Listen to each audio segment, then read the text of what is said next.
Hello guys, solution is the best में आपका स्वागत है। आज मैं आपके लिए लाई हूँ BA program 5th semester pol science general elective का एक इम्पॉर्टेंट क्वेश्चन जो चैप्टर 5 में से है। गांधी जी के धर्म और राजनीति के बारे में जो समझ है उसके बारे में टॉपिक है। अगर आप मेरे चैनल पे नए हैं तो मेरे चैनल को सब्सक्राइब कर दीजिए और बेल आइकन को प्रेस कर दीजिए ताकि जो इससे रिलेटेड इम्पोर्टेंट क्वेश्चंस हैं मैं आपको प्रोवाइड करवा सकूँ। तो चलिए वीडियो को स्टार्ट करते हैं। इसमें मैंने पूरा टॉपिक कवर कर दिया है कि गांधी जी की धर्म और नैतिकता की अवधारणा के साथ साथ राजनीति को लेकर भी गांधी जी की क्या क्या अवधारणाएं थी, प्लस इसमें ये भी था कि स्त्रियों की क्या वैल्यूज़ थी गांधी जी की नज़रों में, तो वो भी इसमें पूरा टॉपिक कवर कर दिया है। अगर एग्जाम में पूछा जाए कि स्त्रियों को लेकर गांधी जी की क्या विचारधाराएं थी, तो ये धर्म और नैतिकता के आधार पर ही उन्होंने जो स्त्री शिक्षा थी उसको बढ़ावा भी दिया था। तो ये टॉपिक आप इसमें पूरा लिख सकते हैं। उसके बाद एंड में इसका निष्कर्ष आता है। तो स्टार्टिंग में थोड़ा सा वो बता देते हैं कि क्या होता है। जो सबसे पहले लिखते हैं प्रस्तावना के तौर पर, अगर लिखना चाहें तो आप प्रस्तावना डालकर हेडिंग लिख सकते हैं इसे, कि जैसा कि हम जानते हैं कि गांधी जी का जन्म एक हिंदू परिवार में हुआ था और क्योंकि उनके पिता ब्रिटिश कार्यालय में काम करने वाले सरकारी अधिकारी थे।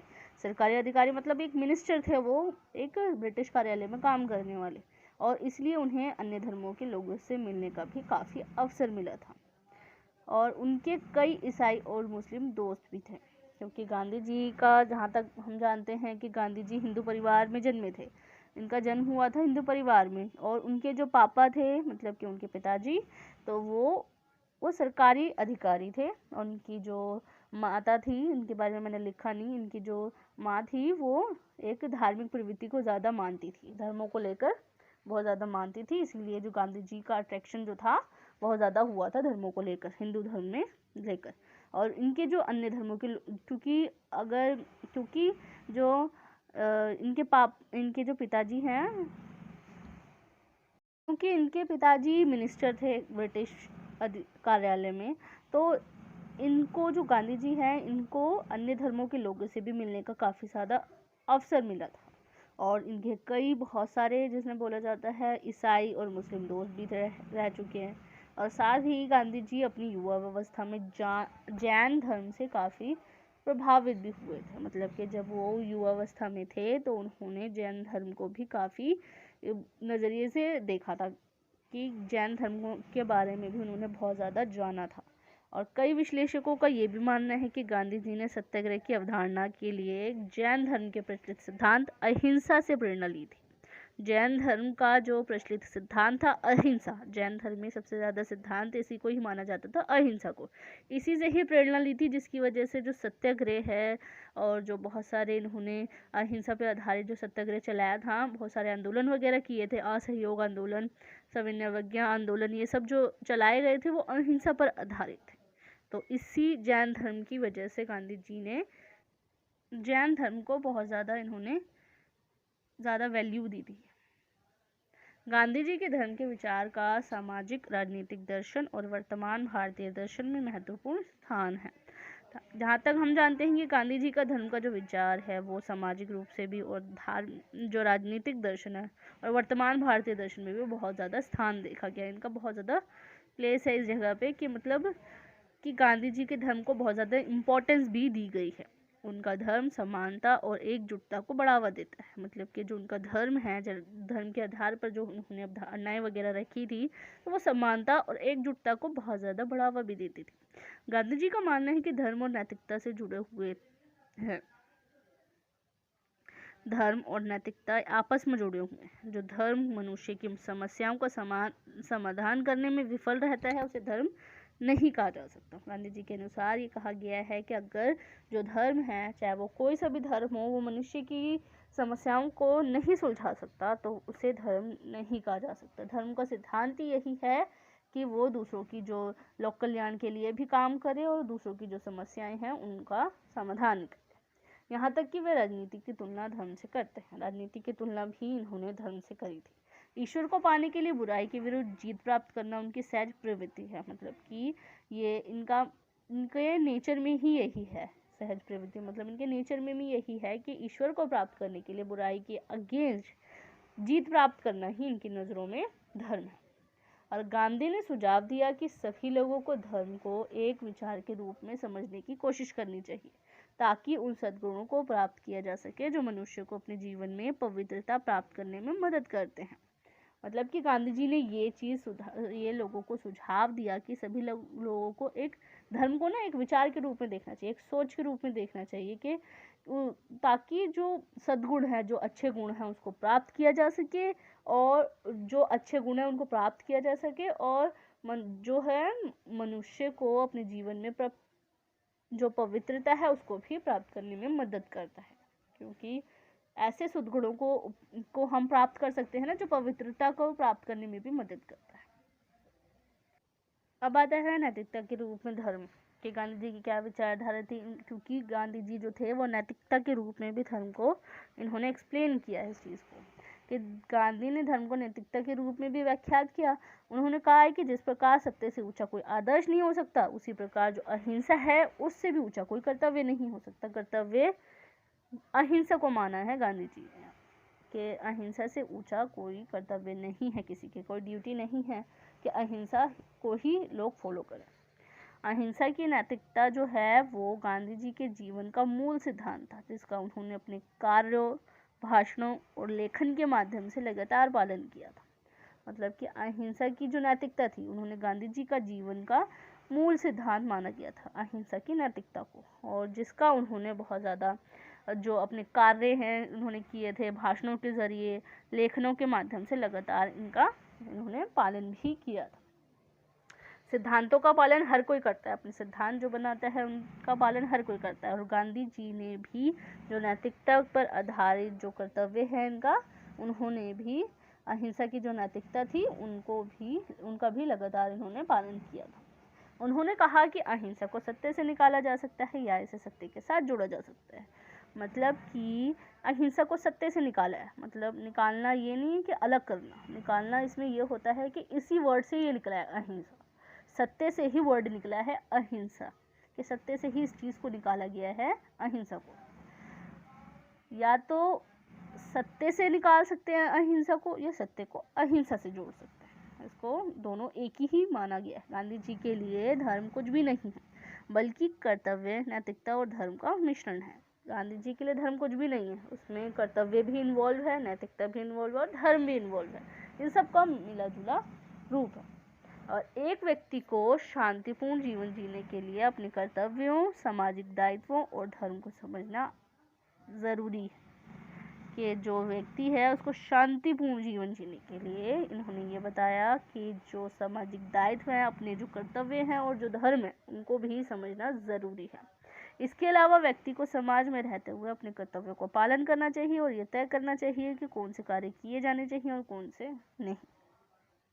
इसके अलावा भी गांधी जी ने ये बताया कि जो व्यक्ति है, व्यक्ति को समाज में रहते हुए ऐसे कर्तव्यों का भी पालन करना चाहिए कि कौन से कार्य करने हैं, कौन से नहीं करने हैं, इसको भी समझना चाहिए और यह भी तय करना चाहिए कौन से काम अच्छे हैं, कौन से बुरे हैं, किन कामों को करना है, किनको नहीं करना, ये चीज़ भी समझ में आनी चाहिए।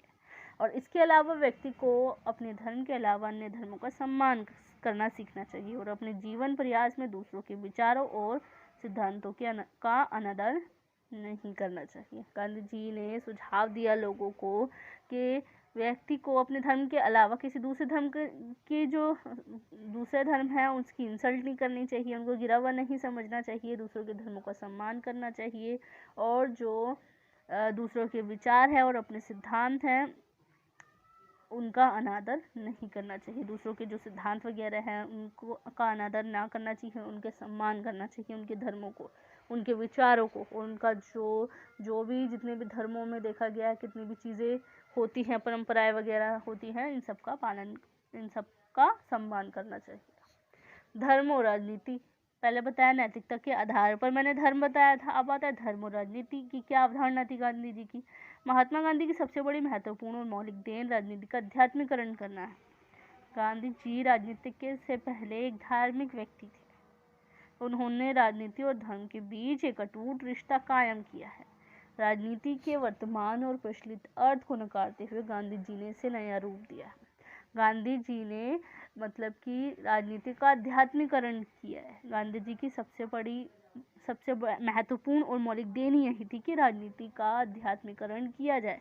राजनीति में जो भ्रष्टाचारी वगैरह फैली हुई है उसको खत्म करके नई प्रकार से उसकी राजनीति को बनाया जाना चाहिए, ताकि जो है लोक कल्याण के लिए ये जो राजनीति बनाई गई है लोक कल्याण के लिए हो और लोगों का भला किया जा सके। लोक कल्याण जिसे बोलते हैं लोगों का भला करना, लोगों की सेवा करना। तो इसलिए गांधी जी ने आध्यात्मिकरण किया है। और गांधी जी राजनीतिज्ञ से पहले एक धार्मिक व्यक्ति तो थे, लेकिन राजनीति और धर्म के बीच में इन्होंने एक अटूट रिश्ता कायम किया है। राजनीति के वर्तमान और प्रचलित अर्थ को नकारते हुए राजनीति में उस टाइम पे, क्योंकि उस टाइम पे जब धर्म के बारे में गांधी जी के बारे में बताया गया था, उस टाइम पे स्वतंत्रता, जो हमारा देश है वो स्वतंत्र नहीं हुआ था, ये उस टाइम की बात है। तो उस टाइम पे राजनीति का जो उस टाइम पे वर्तमान स्थिति थी उसको नकारते हुए गांधी जी ने जो राजनीति है उसको नया रूप दिया था। उस टाइम पे उस टाइम पे ऐसी स्थिति थी कि भ्रष्टाचार बहुत ज़्यादा थी, जिसकी वजह से देश की सरकार जो है चलाना बहुत ज़्यादा मुश्किल हो रहा था। जो लोग थे उनकी भलाई के लिए कोई भी कार्य नहीं किए जा रहे थे, क्योंकि ब्रिटिश की हुकूमत थी वहाँ पे उस टाइम पे। इसीलिए इन्होंने इन सबको नकारते हुए गांधी जी ने राजनीति को एक नया रूप दिया था। गांधी जी राजनीतिक विचारक ना होकर जीवन के कलाकार व धर्म के उपासक भी थे। राजनीतिक विचारक ना होकर मतलब कि वो राजनीति में, गांधी जी का राजनीति में आने का एक मोटिव था कि राजनीति को सुधारा जा सके।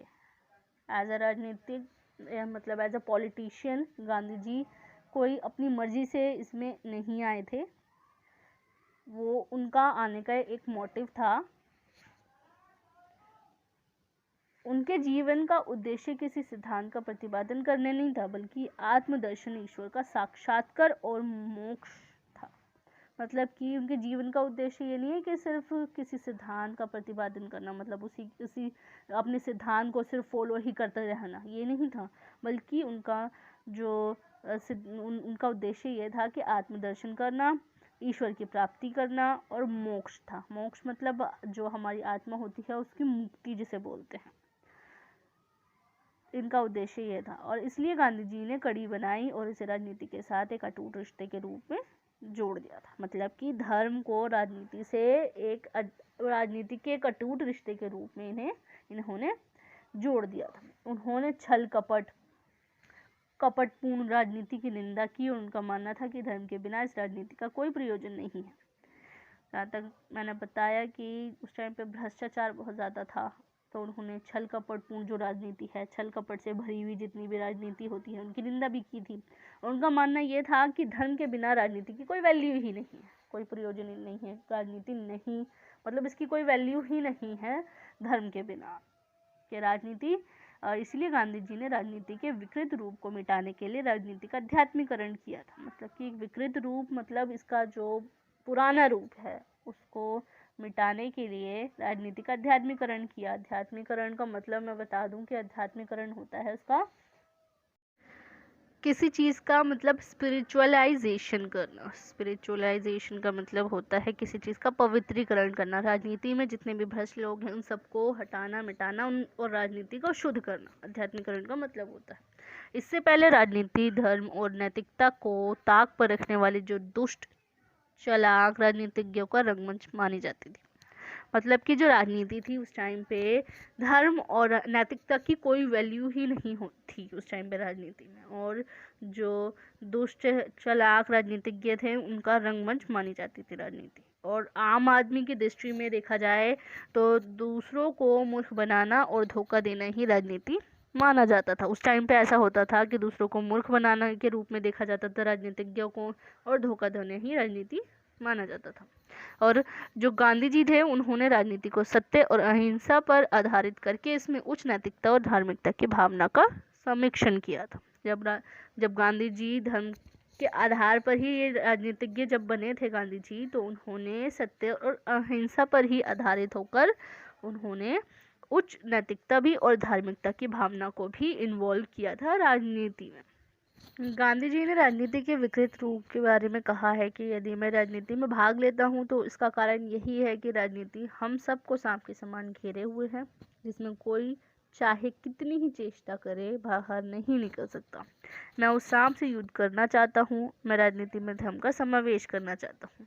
ये गांधी जी की कही हुई बात थी कि गांधी जी ने राजनीति में भाग इस रीज़न से लिया था कि राजनीति, उनको ये लगता था कि राजनीति एक सांप की तरह है, कि सांप की तरह है, वो लोगों को घेरी हुई है। कोई भी इंसान उसमें कितनी भी चेष्टा कर ले वो बाहर राजनीति से नहीं निकल सकता है। तो गांधी जी ये चाहते थे कि उस सांप से वो लड़ना चाहते थे और ये कह रहे थे कि वो धर्म का समावेश राजनीति में करना चाहते हैं। गांधी जी के इस कथन से ये स्पष्ट होता है कि गांधी जी ने राजनीति में हिस्सा उसे जन सेवा का साधन बनाने के लिए ही लिया था। ये साफ पता लगता है गांधी जी ने जिस तरीके से ये बात बोली, इस कथन से गांधी जी के बारे में पता लगता है कि वो राजनीति में हिस्सा इसलिए ले रहे हैं कि वो जन सेवा कर सकें। गांधी जी ने जीवन भर राजनीति में ऐसे प्रयोग किए जो जन कल्याण को बढ़ावा देने वाले थे। गांधी जी ने मतलब राजनीति में ऐसे भी प्रयोग किए जो जन कल्याण को बढ़ावा देने वाले थे, और गांधी जी का ये मानना था कि धर्म राजनीति के प्रत्येक पक्ष से संबंधित है।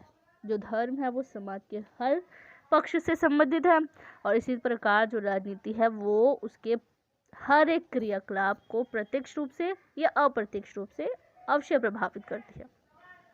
मतलब कि जो धर्म है वो समाज के पक्ष से समाज का जो प्रत्येक पक्ष है उससे संबंधित है, और जो राजनीति है वो जो उसके किए हुए काम जो होते हैं उसमें डायरेक्टली और इनडायरेक्टली उसको प्रभावित करती है। यदि इन दोनों का मेल कर दिया जाए तो इससे बढ़कर जन कल्याण का साधन अन्य दूसरा कोई नहीं हो सकता। गांधी जी धर्म से अलग राजनीति का कोई महत्व नहीं मानते थे। मतलब कि गांधी जी धर्म को राजनीति से जोड़ना चाहते थे, राजनीति को धर्म से अलग नहीं मानते थे। उनकी नज़रों में धर्म और राजनीति के बीच वही संबंध समझा जाता है जो शरीर और आत्मा में होता है। इस प्रकार कहा जा सकता है कि उन्होंने राजनीति का आध्यात्मिकरण सिद्धांत के तौर पर ही नहीं किया, बल्कि उसे व्यवहारिक तौर पर भी लागू किया था। मतलब कि मतलब एज अ प्रिंसिपल इन्होंने ये चीज़ इन्वॉल्व नहीं की थी। राजनीति का आध्यात्मिकरण सिद्धांत के तौर पर ही नहीं किया था, सिद्धांतों के आधार पर रहकर ही इन्होंने आध्यात्मिकरण नहीं किया था, बल्कि इन्होंने व्यवहारिक स्तर पर भी इस चीज़ को लागू किया था। ये तो पूरा बता दिया कि धर्म और राजनीति से रिलेटेड और नैतिकता पर आधारित गांधी जी की क्या क्या विचारधाराएं थी। अब आता है कि स्त्री मूल, मतलब कि गांधी जी का जो धर्म है वो स्त्रियों को किस प्रकार से वैल्यू देता है, तो उनकी क्या विचारधाराएं थी स्त्रियों को लेकर। तो गांधी जी का धार्मिक दर्शन गतिविधि के एक निश्चित क्षेत्र तक ही सीमित नहीं था। मतलब कि सिर्फ धार्मिक तक ही इनका, मतलब धर्मों पर ही इनका कोई निश्चित क्षेत्र तक ही सीमित नहीं था। उन्होंने अपने जीवन के सभी पहलुओं में महिलाओं के साथ होने वाले अन्याय को बहुत महत्व दिया था। धर्मों को लेकर ही नहीं, बल्कि जो उनके अपने जीवन के जितने भी पहलू हैं उनमें महिलाओं के साथ जितनी भी अन्याय होते थे उनको बहुत ज़्यादा इम्पोर्टेंस दी थी। गांधी जी ने इनके अगेंस्ट हुए थे। महिलाओं के प्रति गांधी जी के सकारात्मक दृष्टिकोण का एक महत्वपूर्ण पहलू यह है कि वे महिलाओं को पुरुषों के मुकाबले अधिक सुदृढ़ और सहृदय मानते थे। गांधी जी जो है वो महिलाओं के सकारात्मक दृष्टिकोण से ये कहते हैं कि वह महिलाओं को पुरुषों के मुकाबले ज़्यादा सुदृढ़ मानते हैं, बहुत अच्छा मानते हैं और सहृदय मानते हैं, मतलब अच्छे दिल का मानते हैं। वह नारी को अबला कहने के भी सख्त खिलाफ थे। अबला मतलब हेल्पलेस जो होती हैं, उनको कहने के लिए भी सख्त इसके खिलाफ थे, इसके अगेंस्ट थे। उनकी ये धारणा उनके आचरण, लेखों तथा व्याख्यानों में अनेक बार प्रकट भी हुई है। जो इन्होंने जो लेख वगैरह लिखते थे, इनकी जो पर्सनैलिटी थी उसके हिसाब से भी देखा गया था कि ये सब चीज़ें उनकी जो लेख वगैरह में भी देखे गए थे। गांधी जी की धार्मिक अवधारणा ने पिछले धार्मिक विचारों की तुलना में महिलाओं के अस्तित्व व समाज में उनकी भूमिका पर अधिक बल दिया था। जो गांधी जी की धार्मिक अवधारणा थी, पहले धार्मिक विचारों की तुलना में महिलाओं के अस्तित्व में भी और समाज में उनकी जो भागीदारी थी उन पर भी बहुत ज़्यादा बल दिया था। उन्होंने हिंदू परंपरा की आलोचना की है, जिसके बारे में उनका मानना है कि पत्नी द्वारा अपने पति की आज्ञाकारिता पर अत्यधिक बल दिया जाता है। मतलब कि इन्होंने जो हिंदू परंपरा में देखा गया है कि पत्नी पति की आज्ञाकारी बनती थी, कि मतलब पत्नी पति की हर बात माना करती थी, तो इसके अगेंस्ट भी थे गांधी जी। हिंदू परंपरा में सबसे ज़्यादा ये चीज़ देखी गई थी कि जो पुरुष है उसके अगेंस्ट जो महिलाएं हैं वो नहीं जाती थी, उनकी आज्ञाकारी बनकर रहती थी। इसीलिए इसके अगेंस्ट भी रहे हैं गांधी जी। गांधी जी वैसे तो सामाजिक मानव जाति का सम्मान करते थे, परंतु महिलाओं के लिए उनके हृदय में अत्यंत गहरी सहानुभूति और आदर का भाव मौजूद था। वैसे क्योंकि देखा गया है कि वैसे तो मानव जाति का सम्मान भी करते थे गांधी जी, लेकिन इन्होंने सबसे ज़्यादा इम्पोर्टेंस इन्होंने महिलाओं को दी थी। इनके लिए, महिलाओं के लिए, मतलब कि इनके लिए सहानुभूति भी बहुत ज़्यादा थी और आदर का भाव भी इन्होंने, इनकी जो पर्सनैलिटी है उन पर भी नज़र आता है, इनका नेचर जैसा है उस पर भी नज़र आता है। समूचे स्वतंत्रता आंदोलन के दौरान इन्होंने अनेक महिलाओं को न केवल स्वतंत्रता संघर्ष में कूदने के लिए प्रेरित किया था, बल्कि उन्हें नेतृत्व करने का भी अवसर दिया था। जब स्वतंत्रता संघर्ष हुआ था, चाहे वो अहिंसा पर आधारित सत्याग्रह चलाया गया हो या स्वराज के ऊपर भी मैंने पढ़ाया था लास्ट वीडियो में, तो उसमें भी महिलाएं बहुत ज़्यादा भागीदारी रही थी, क्योंकि गांधी जी ने उनको प्रेरित किया था स्वतंत्रता में आने के लिए, मतलब स्वतंत्रता के लिए जो संघर्ष किए जा रहे हैं उसमें आने के लिए इन्होंने महिलाओं को प्रेरित भी किया था और नेतृत्व, लीडरशिप करने के लिए भी इन्होंने अवसर प्रदान कराए थे। और महात्मा गांधी स्त्रियों के सामाजिक उत्थान के लिए भी बहुत चिंतित थे। महिलाओं के जीवन को प्रभावित करने वाली जो सामाजिक कुरीतियाँ मतलब कि जो सामाजिक रूप से जो इनके साथ भेदभाव किया जा रहा था, तो उनके अगेंस्ट भी थे गांधी जी।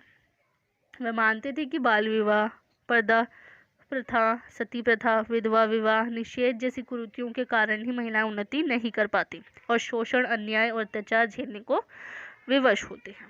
उनका मानना ये था, गांधी जी का मानना ये था कि बाल विवाह वगैरह, उस टाइम पे बाल विवाह कर दिया जाता था, बच्चों की शादियां कर दी जाती थी, पर्दा बहुत ज़्यादा था उस टाइम पे। सती प्रथा, मतलब सती प्रथा ये था कि मतलब जिनके हस्बैंड मर जाते थे तो उन्हीं के साथ ही उनको जला दिया जाता था, उनकी वाइफ को, तो सती प्रथा वो थी। और विधवा विवाह को मना कर दिया गया था उस टाइम पे कि विधवा विवाह दोबारा शादी नहीं कर सकती। तो ऐसी कुरीतियाँ जो थी ना समाज में, तो उनके भी विरुद्ध थे वो। तो उनका मानना यही था कि इसी कुरीतियों की वजह से महिलाएं जो थी वो उन्नति नहीं कर पाती और शोषण, अन्याय और अत्याचार के उनको झेलने पड़ते थे। इस चीज़ के लिए उन्होंने इन कुप्रथाओं की समाप्ति के लिए कोई संगठित आंदोलन नहीं चलाया था। इन्होंने कोई ऐसा संगठन, मतलब महिलाओं के साथ मिलकर इन्होंने कोई ऐसा आंदोलन नहीं चलाया था, लेकिन हर मंचों पर इन्होंने जो मंच पर व्याख्यानों के दौरान, व्याख्यान मतलब जो इन्होंने लेक्चर्स वगैरह भी दिए थे, अपने लेख के दौरान इन्होंने इन सामाजिक कुरीतियों पर बहुत ज़्यादा प्रहार करते रहे थे। प्रहार मतलब बहुत ज़्यादा इनकी बुराइयां वगैरह भी करते रहे थे। जाहिर है कि भावनात्मक स्तर पर सम्मान और समानता के समर्थन भर से महिलाओं को समाज में वास्तविक बराबरी नहीं दिलाई जा सकती। मतलब कि खाली भावनात्मक स्तर पर भावनाएं व्यक्त करने से ही इन लोगों को सामाजिक रूप से सम्मान नहीं दिलाया जा सकता, महिलाओं को बराबरी नहीं दिलाई जा सकती। इस संबंध में गांधी जी का स्पष्ट मत था कि औरतों का शैक्षणिक स्तर जो है वो सुधार कर उन्हें आर्थिक रूप से आत्मनिर्भर बनाना बहुत ज़रूरी है।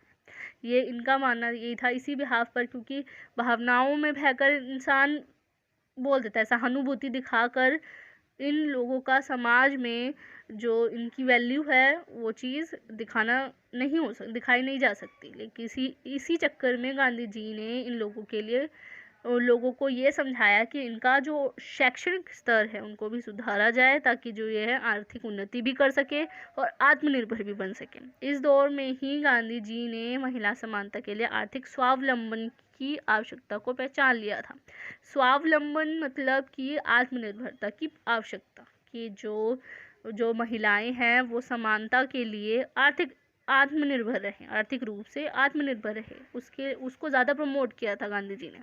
उनके खादी आंदोलन का एक उद्देश्य स्वदेशी की जो भावना थी उनको उजागर करना, और दूसरा उद्देश्य ये था कि देश की गरीब जनता, विशेषकर महिलाओं को, जो कि सामाजिक बंधनों के कारण घर से बाहर जाकर काम धंधे नहीं कर पाती थी, उन्हें घर पर चरखा या तकली चलाकर कुछ धन अर्जित करने का साधन उपलब्ध कराना। गांधी जी के दो उद्देश्य थे। गांधी जो खादी आंदोलन था उसका एक उद्देश्य ये था कि स्वदेशी की भावना को उजागर किया जाए। स्वदेशी की भावना मतलब खादी जो वस्त्र बनाए जाते थे देश में, गांधी जी ने दूसरों को सुझाव दिया कि खादी के वस्त्र पहने लोग, ताकि जो ब्रिटिश शासन है उसकी जो है पकड़ कम की जा सके, ब्रिटिश चीज़ों को का उपयोग कम करके अपनी खुद की बनाई हुई चीज़ों को उपयोग किया जा सके। इनका उद्देश्य ये था। दूसरा उद्देश्य ये था कि उन महिलाओं को काम दिया जाए, आर्थिक निर्भर बनाया जाए, गरीब लोगों में जिनमें महिलाएं सबसे ज़्यादा शामिल थी, तो उनको आर्थिक रूप से आत्मनिर्भर बनाया जाए, उनको काम धंधा दिया जाए, चरखा वगैरह चला के जो सूत काटने का काम दिया जाता था वो दिया जाए, ताकि वो आत्मनिर्भर बने, आर्थिक रूप से उनको काम दिया जाए घर बैठे बैठे।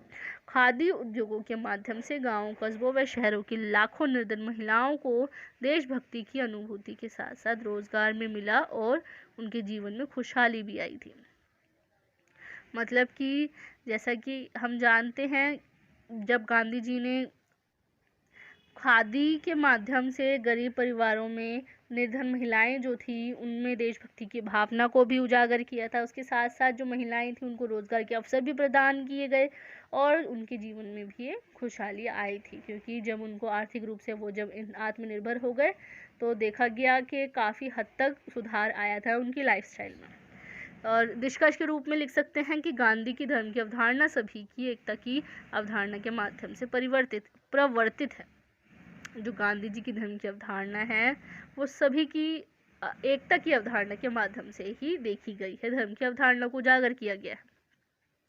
उनके अनुसार कानून का पालन करने वाले नागरिक को समाज में शांति और सद्भाव बनाए रखने के लिए अपनी प्रकृति और अपनी सामाजिक भूमिका के बीच संबंध को स्वीकार करना चाहिए। गांधी जी का कहना यह था, कानून का पालन जो लोग करते हैं उन नागरिकों को समाज में शांति बनाए रखने के लिए और सद्भाव बनाए रखने के लिए अपनी जो प्रकृति है, जो नेचर है अपना, उसको और अपनी जो सामाजिक भूमिका है, जो सामाजिक रूप से जो अपनी भूमिका है उसके बीच में संबंध जो बनाए गए हैं उनको स्वीकार करना चाहिए। प्रत्येक व्यक्ति को अपने धर्म का पालन करना चाहिए और धर्म पर टिके रहने के लिए व्यक्ति को जीवन के चरणों और समाज की अपेक्षाओं को समझना चाहिए। जो गांधी जी है उनका कहना ये था कि हर व्यक्ति को अपने धर्म का तो पालन करना ही चाहिए और इसके अलावा भी दूसरे धर्मों को भी सम्मान देना चाहिए और अपने धर्म पर टिके रहने के लिए जीवन का जो हर एक स्टेज है उसको और समाज की जो अपेक्षाएं हैं उसको भी समझना ज़रूरी है। समाज की क्या क्या अपेक्षाएं हैं और अपनी लाइफस्टाइल कैसी है उन दोनों को भी देखना ज़रूरी है। और गांधी जी की धर्म की व्याख्या एक व्यक्ति के कर्तव्यों और अधिकारों पर प्रकाश डालती है, क्योंकि जहाँ तक हम जानते हैं धर्म की अवधारणा गांधी जी की मैंने बताया कि क्या थी, तो एक व्यक्ति के कर्तव्यों को भी देखती है और उसके जो अधिकार है उस पर भी प्रकाश डालती है। यह मानव जीवन का एक बुनियादी सिद्धांत है।